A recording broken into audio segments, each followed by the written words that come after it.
अध्यक्ष महोदय, मेरा संशोधन है कि वो खंड 41 के उपखंड 2 में एक संशोधन लाना चाहता हूं अध्यक्ष महोदय, जिसमें कि कम से कम तो सीनेट की बैठक को वर्ष में कम से कम 2 बार के शब्द को हटाकर कम से कम 4 बार करने की मैंने संशोधन दिया अध्यक्ष महोदय, क्योंकि राज्य अंतर्गत जो विश्वविद्यालय अंतर्गत अध्यक्ष महोदय शैक्षणिक प्रशासनिक गतिविधियों में कभी कभी ऐसा होता है कि बहुत से वित्तीय अनियमितताएं या वर्क का नहीं होना या संचालन नहीं होना, कहीं बहाली अफसर अभी जैसे हाल के दिनों में विनोबा भावे विश्वविद्यालय हुआ, कोयलांचल विश्वविद्यालय हुआ, इन सब में काफी अनियमितताएं अध्यक्ष महोदय पाई गई है। और इस दृष्टिकोण से हम अगर 2 बार साल में सेमेस्टर वाइज करेंगे अध्यक्ष महोदय, तो मुझे लगता है कि वह उचित नहीं होगा।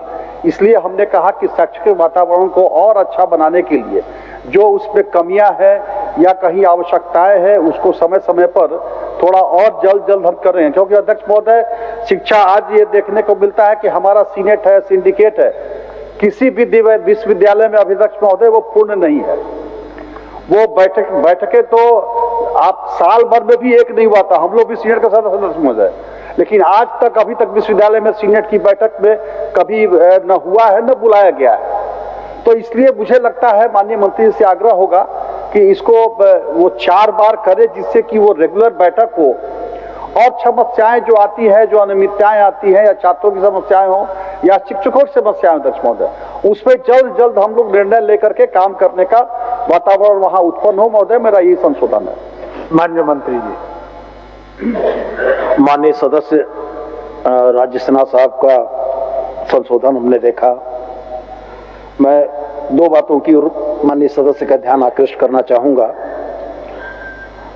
खंड 41 के उपखंड 2 में यह उल्लिखित है कि सीनेट की बैठक आवश्यकता अनुसार होगी, लेकिन वर्ष में कम से कम 2 बार, एक सम सेमेस्टर में और एक विषम सेमेस्टर में बैठक के आयोजन का प्रावधान किया गया है। ये 2 बार की अनिवार्यता है। ये बैठक 3 बार हो या 4 बार हो, इसको यह विधेयक डिफाइन नहीं करता है। ये विधेयक यह सुनिश्चित करता है कि सीनेट की बैठक कम से कम 2 बार हो। और माननीय सदस्य को मैं एक और उनका ध्यान आकृष्ट करना चाहूंगा कि विश्वविद्यालयों में सीनेट के अलावा सिंडिकेट भी होता है। सिंडिकेट की बैठकें भी उतनी ही आवश्यक हैं। तो यदि सीनेट की बैठकें ज्यादा प्रभावी हो जाएं, सिंडिकेट की बैठकें कम हो, ये विश्वविद्यालय के शैक्षणिक स्वास्थ्य के लिए उचित नहीं होगा। मैं पुनः दोहरा कर यह कहता हूं कि ये न्यूनतम 2 बार की हम लोगों ने बाध्यता रखी है। अगर विश्वविद्यालय 4 बार सीनेट की बैठक बुलाते हैं, विधेयक उसमें कहीं नहीं रोकता है। तो इसलिए मैं माननीय सदस्य से आग्रह करूंगा कि अपना संशोधन का प्रस्ताव वापस लें। अध्यक्ष महोदय, एक बार मेरा कहना है माननीय मंत्री जी, एक बार भी नहीं हो रहा है, तो 4 बार करिएगा तो कम से कम कुछ तो बाध्यता उसको कीजिए कि वो उसको बढ़ाए। अभी तो एक बार भी नहीं हो रहा है। 5 साल से आप पता कर लीजिए, एक बार भी बैठकें नहीं हो रही है, तो कम से कम कुछ बाध्यता ऐसा कीजिए। इसीलिए मैंने कहा कि उसको 4 बार बाध्यता कीजिए कि कम बैठक हो और कुछ शैक्षिक वातावरण जो है वो सुधरे। ठीक, इसको माननीय सदस्य को मैं बिल्कुल आश्वस्त करता हूं कि इन्हीं विसंगतियों को और इन्हीं चीजों को जो हमारे माननीय सदस्य नवीन भाई ने कहा, सुधारने के लिए विधेयक लाया गया है। विधेयक इस बात के लिए विश्वविद्यालयों को बाध्य करता है कि सीनेट की कम से कम 2 बैठकें उनको आयोजित करनी होंगी। अगर वो 2 बैठकें आयोजित नहीं करेंगे तो डिसिप्लिनरी एक्शन के भागीदार होंगे। तो मैं आपको आश्वस्त करता हूं कि 2 बैठकें निश्चित होंगी। 2 से ज्यादा हो जाए कहीं परेशानी नहीं। तो आप ये इत्मीनान रहें, निश्चिंत रहें कि विश्वविद्यालय के शैक्षणिक माहौल को बेहतर करने की दिशा के लिए बनाया गया है और निश्चित रूप से इसका लाभ होगा। प्रश्न यह है कि विधेयक के खंड 14 के उपखंड 2 की प्रथम पंक्ति में शब्द लेकिन तथा द्वितीय पंक्ति में शब्द में के मध्य शब्द वर्ष में कम से कम 2 बार को शब्द कम से कम 4 बार से प्रतिस्थापित किया जाए। जो इसके पक्ष में है वो हाँ कहें, जो इसके विपक्ष में है वो ना कहें। मैं समझता हूं कि विपक्ष में बहुमत है, विपक्ष में बहुमत है। ये प्रस्ताव अस्वीकृत हुआ। प्रश्न यह है कि खंड 41 इस विधेयक का अंग बने। जो इसके पक्ष में है वो हाँ कहें, जो इसके विपक्ष में है वो ना कहें। मैं समझता हूं कि पक्ष में बहुमत है, पक्ष में बहुमत है। खंड 41 इस विधेयक का अंग बना। खंड 42 से खंड 169 तक कोई संशोधन नहीं है। प्रश्न यह है कि खंड 42 से खंड 169 इस विधेयक का अंग बने। जो इसके पक्ष में है वह हाँ कहें, जो इसके विपक्ष में है वह ना कहें।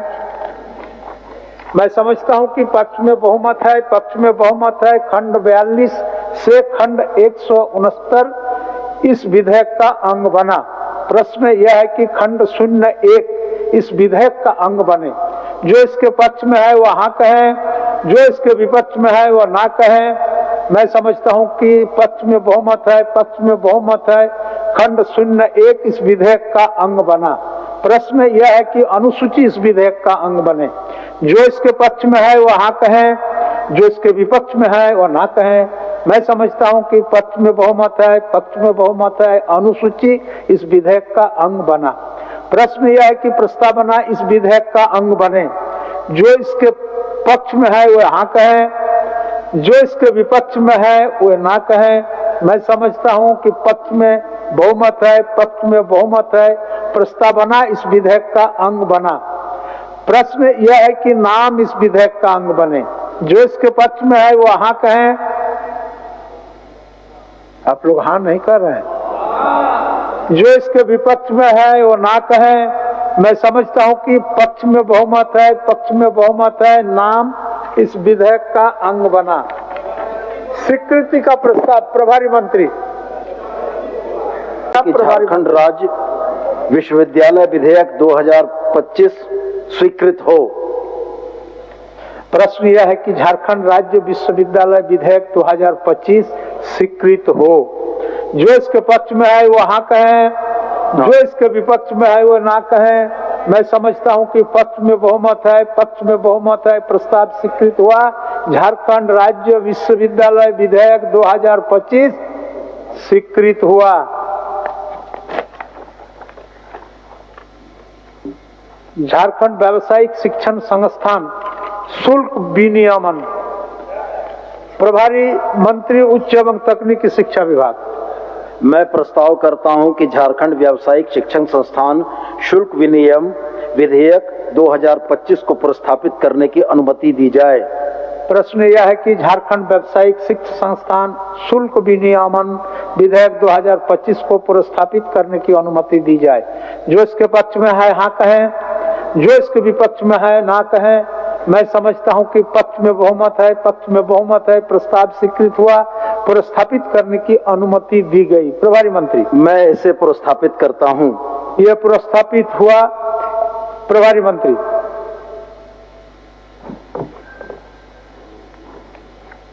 प्रभारी मंत्री। मैं प्रस्ताव करता हूं कि झारखंड व्यावसायिक शिक्षण संस्थान शुल्क विनियम विधेयक 2025 पर विचार हो। प्रश्न यह है कि झारखंड व्यावसायिक शिक्षण संस्थान शुल्क विनियमन विधेयक 2025 पर विचार हो।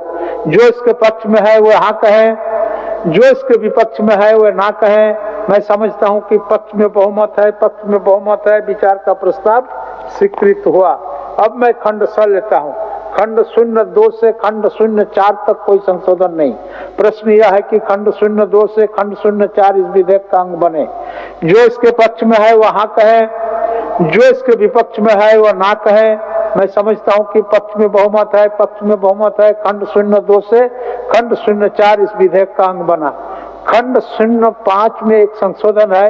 क्या माननीय सदस्य श्री राज सिन्हा अपना संशोधन प्रस्तुत करेंगे?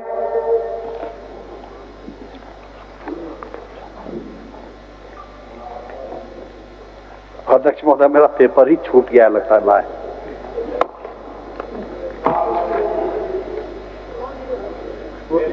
तो इसे संशोधित मान लिया जाए।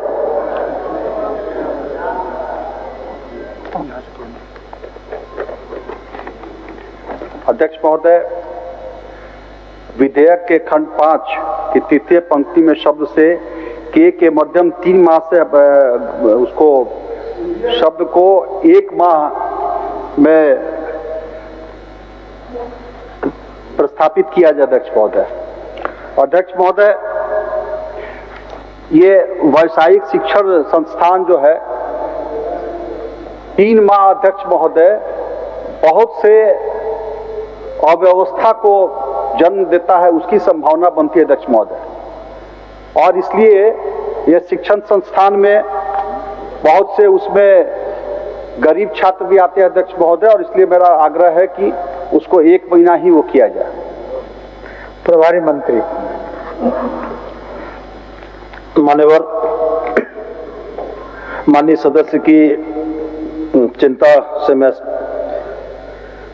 निश्चित रूप से इस बात को सोच रहा हूं कि उन्होंने अगर सोचा है तो कुछ अच्छा ही सोचा होगा, लेकिन कुछ बातों को मैं बहुत स्पष्ट उनके समक्ष करना चाहूंगा। मान्यवर, विधेयक की कंडिका 4 विदिन ब्रैकेट 4 में यह प्रावधानित किया है कि शुल्क विनियमन समिति के अध्यक्ष की नियुक्ति झारखंड उच्च न्यायालय के मुख्य न्यायाधीश की अनुशंसा पर सरकार द्वारा की जाएगी और झारखंड उच्च न्यायालय के माननीय मुख्य न्यायाधीश को इस पद के लिए उपयुक्त उम्मीदवार की अनुशंसा करने हेतु अधिकतम 2 माह का समय प्रावधानित किया गया है। मान्यवर, अगर इसको 1 माह हम करते हैं तो वैसी स्थिति में एक क्लैश की स्थिति बन जाएगी कि हम जो समय माननीय उच्च न्यायालय के न्यायाधीश को लगना है उनकी मनोनयन के लिए, उसके लिए उनको समय नहीं मिलेगा। इसलिए हम लोगों ने अध्यक्ष की नियुक्ति के लिए निर्धारित कुल 3 माह की अवधि में झारखंड उच्च न्यायालय के माननीय मुख्य न्यायाधीश को प्रदान की गई 2 माह की अवधि को भी शामिल किया है। अतः इन तथ्यों और नियुक्ति की प्रक्रिया को व्यवहारिकता को देखते हुए प्रस्तावित विधेयक में अध्यक्ष की नियुक्ति हेतु 3 माह की अवधि को 1 माह की अवधि से प्रतिस्थापित किए जाने की आवश्यकता प्रतीत नहीं होती है। प्रश्न यह है कि विधेयक के खंड 5(1) की तृतीय पंक्ति के शब्द से तथा के मध्य शब्द 0.3 माह को शब्द 0.1 माह से प्रतिस्थापित किया जाए। जो इसके पक्ष में है वो हाँ कहें, जो इसके विपक्ष में है वो ना कहें। मैं समझता हूं कि विपक्ष में बहुमत है, विपक्ष में बहुमत है, यह प्रस्ताव अस्वीकृत हुआ। प्रश्न यह है कि खंड 0.5 का विधेयक का अंग बने। जो इसके पक्ष में है वो हाँ कहें, जो इसके विपक्ष में है वो ना कहें। मैं समझता हूं कि पक्ष में बहुमत है, पक्ष में बहुमत है। खंड 0.5 इस विधेयक का अंग बना। खंड 0.6 से खंड 0.9 तक में कोई संशोधन नहीं। प्रश्न यह है कि खंड 0.6 से खंड 0.9 इस विधेयक का अंग बने। जो इसके पक्ष में है वो हाँ कहें, जो इसके विपक्ष में है वो ना कहें। मैं समझता हूं कि पक्ष में बहुमत है, पक्ष में बहुमत है। खंड 0.6 से खंड 0.9 इस विधेयक का अंग बना। खंड 0.10 में एक संशोधन है। क्या माननीय सदस्य श्री राज सिन्हा अपना संशोधन प्रस्तुत करेंगे? अध्यक्ष महोदय, विधेयक के खंड 10 के पश्चात खंड 10(8) निम्न रूप से जोड़े जाएं। शुल्क की संरचना की समीक्षा और अनुमोदन के पश्चात शैक्षणिक सत्र प्रारंभ होने के पूर्व से शुल्क निर्धारित हो। क्योंकि अध्यक्ष महोदय, व्यावसायिक शिक्षण संस्थान के त्वरित समाधान के लिए यह भी लाया गया है। यह जो शुल्क विनियमन है या इसके त्वरित समाधान हो, इसके लिए लाया गया है। तो इस महत्वपूर्ण विषय पर, इतने महत्वपूर्ण विषय पर अध्यक्ष महोदय, हम जब वो तय कर ही देंगे, उसके बाद बहुत से हमारे कमजोर वर्ग के लड़के आते हैं, बहुत से हमारे उसमें गरीब लोग हैं, उनको उनकी आवश्यकता के अनुसार समय पर उनको राहत नहीं मिल पाएगा अध्यक्ष महोदय। इसलिए हमने आग्रह किया है कि शुल्क संरचना की समीक्षा और अनुमोदन के पश्चात शैक्षिक सत्र प्रारंभ होने के पूर्व ही शुल्क का निर्धारण कर दिया जाए, जिससे कि वो किस प्रकार के माहौल वहां पर है, कहां से बच्चे आ रहे हैं, कैसे उनको राहत देना है, उस पर उनकी परिस्थितियों पर विचार करके उसका निर्णय हो अध्यक्ष महोदय।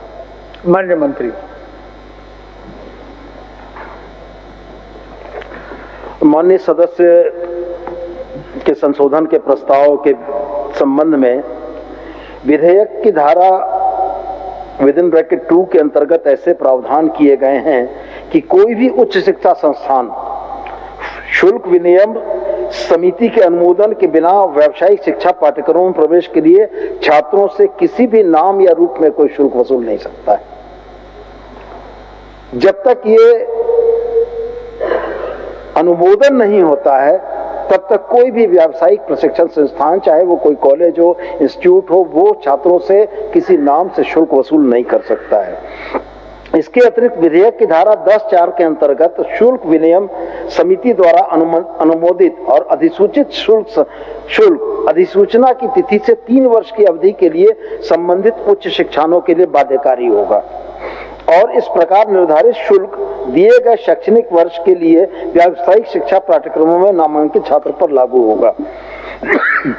व्यावसायिक शिक्षा पाठ्यक्रम पूरा होने तक इसमें कोई संशोधन नहीं किया जा सकता है।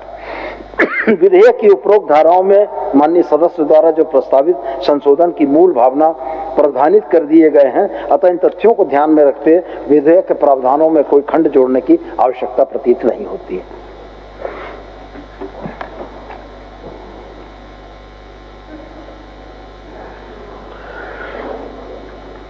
खंड 10 में प्रश्न यह है कि विधेयक के खंड 10(7) के पश्चात खंड 10(8) निम्न रूप से जोड़े जाएं।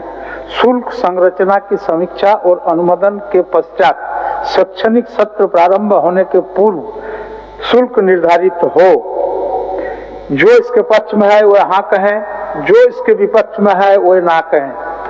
मैं समझता हूं कि विपक्ष में बहुमत है, विपक्ष में बहुमत है, यह प्रस्ताव अस्वीकृत हुआ। प्रश्न यह है कि खंड 10 इस विधेयक का अंग बने। जो इसके पक्ष में है वह हाँ कहें, जो इसके विपक्ष में है वह ना कहें। मैं समझता हूं कि पक्ष में बहुमत है, पक्ष में बहुमत है। खंड 10 इस विधेयक का अंग बना। खंड 11 से खंड 18 तक में कोई संशोधन नहीं है। प्रश्न यह है कि खंड 11 से खंड 18 तक इस विधेयक का अंग बने। जो इसके पक्ष में है वह हाँ कहें, जो इसके विपक्ष में है वह ना कहें। मैं समझता हूं कि पक्ष में बहुमत है, पक्ष में बहुमत है। खंड 11 से खंड 18 इस विधेयक का अंग बना। खंड 01 में एक संशोधन है। क्या माननीय सदस्य राज सिन्हा अपना संशोधन प्रस्तुत करेंगे? अध्यक्ष महोदय, इस विधेयक के खंड 1 के 1 में प्रयुक्त शब्द झारखंड व्यावसायिक शिक्षा संस्थान शुल्क विनिमय अधिनियम 25 के स्थान पर शब्द झारखंड व्यावसायिक एवं तकनीकी शिक्षा संस्थान शुल्क विनिमय अधिनियम 25 प्रस्तावित किया जाए। अध्यक्ष महोदय, यह व्यावसायिक शिक्षा के साथ साथ इसमें दोनों तकनीकी शिक्षा पे भी काफी इसमें ये जुड़ा हुआ है मामला। इसलिए मेरा यह सुझाव है कि उसको व्यावसायिक एवं तकनीकी शिक्षण अधिनियम उसमें परिवर्तन किया जाए। माननीय मंत्री जी। मान्यवर, विधेयक की धारा 2(13) में उल्लिखित व्यावसायिक पाठ्यक्रमों की परिभाषा के अनुसार इंजीनियरिंग, चिकित्सा, शिक्षा, विधि, वास्तुकला, नर्सिंग, व्यवसाय प्रशासन आदि ऐसे विभिन्न प्रकार के पाठ्यक्रमों को इस विधेयक के दायरे में लाया गया है। तकनीकी पाठ्यक्रम शब्द का प्रयोग सामान्यतः अखिल भारतीय तकनीकी शिक्षा परिषद द्वारा विनियमित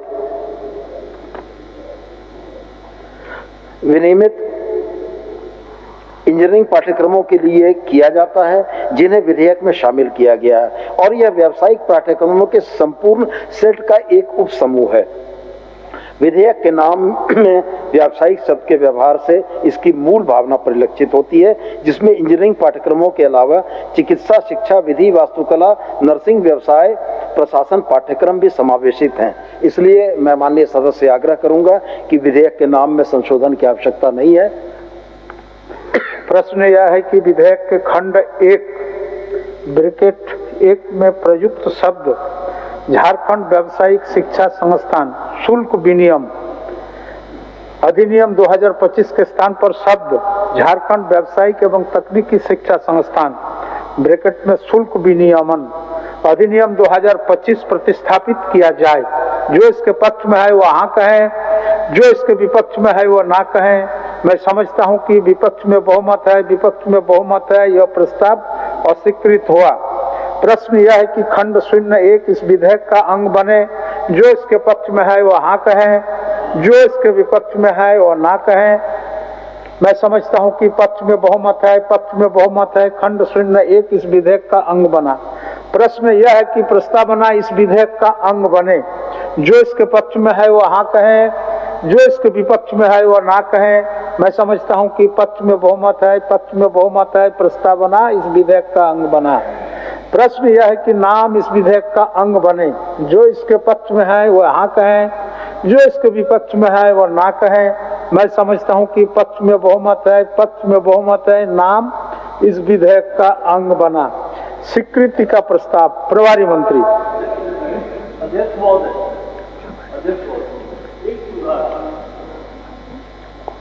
इसके पहले कि माननीय मंत्री